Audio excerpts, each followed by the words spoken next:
Hi hello ನಮಸ್ಕಾರ ಕಲಬುರ್ಗಿ. ನಾನಿವತ್ತು ಅವಲಕ್ಕಿ ಚುಡುವ ಮಾಡ್ಬೇಕಂತೇಳಿ ಪೇಪರ್ ಅವಲಕ್ಕಿ ತಂದೀನಿ. ತಂದು ಬಾಣಲಿ ಒಳಗೆ ಹಾಕಿ ಚಾಣಿ ಒಳಗೆ ಸೋಸಿನ್ರಿ. ಏನಾರ ಕಸರು ಬರ್ತೈತೆ, ಏನೂ ಬಂದಿಲ್ಲ. ಬುಟ್ಟಿ ಒಳಗೆ ಹಾಕಿ ಮಳೆಗಾಲ ನೋಡ್ರಿ ಮೆತ್ತಗಾಗಿಬಿಟ್ಟಿರ್ತದ. ಚೆಂದಾಗೆ ಹುರಿದೀನಿ.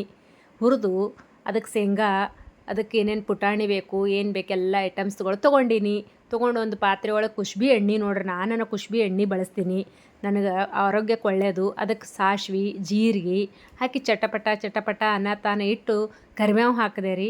ಕರಿಬೇವು ಹಾಕಿ ಒಂದಿಷ್ಟು ಹಸಿ ಮೆಣಸಿನ್ಕಾಯಿ ಹಾಕಿ ನೋಡ್ರಿ, ಖಾರ ಇರಲಿ ಅಂಥೇಳಿ ಬಾಯಿಗೆ ಸ್ವಾದ ಹಾಕಿ ನಂತರ ಶೇಂಗಾ ಹಾಕೀವಿ. ಶೇಂಗಾ ಹಾಕಿ ಸ್ವಲ್ಪ ಹಸಿ ಶೇಂಗಾನೇ ಹಾಕೀನಿ. ಎಣ್ಣೆ ಒಳಗೆ ಫ್ರೈ ಮಾಡಿ ಅದಕ್ಕೆ ಮತ್ತೊಂದು ಸ್ವಲ್ಪ ನಂತರ ಪುಟಾಣಿ ಹಾಕೀನಿ. ಪುಟಾಣಿ ಹಾಕಿ ಕೆಂಪು ಆಗ್ಬೇಕು ನೋಡ್ರಿ, ಘಮ್ಮನಂಗೆ ವಾಸನೆ ಬರೋ ತನಕ ಹುರಿಬೇಕ್ರಿ. ಹುರಿದು ಅದಕ್ಕೆ ಕಲರಿಗಾಗಿ ಒಂದಿಟ್ಟು ಅರಿಶಿಣ ಹಾಕ್ಬೇಕ್ರಿ. ಅರಿಶಿಣ ಹಾಕಿ ಮತ್ತು ಸ್ವಲ್ಪ ಅರಿಶಿಣ ವಾಸನೆ ಹೋಗೋ ತನಕ ಸ್ವಲ್ಪ ಹುರಿಬೇಕ್ರಿ. ಹುರಿದು ಕೆಂಪು ಖಾರ ಹಾಕಬೇಕು. ಅದು ಒಂದು ಸ್ವಲ್ಪ ಎಣ್ಣೆ ಒಳಗೆ ಬಿಡ್ಬೇಕು. ಅದಕ್ಕೆ ಹಾಗೆ ಹವೇಜ್ ಪುಡಿ, ರುಚಿಗೆ ತಕ್ಕಷ್ಟು ಉಪ್ಪು ಹಾಕ್ಬೇಕ್ರಿ. ಉಪ್ಪು ಹಾಕಿ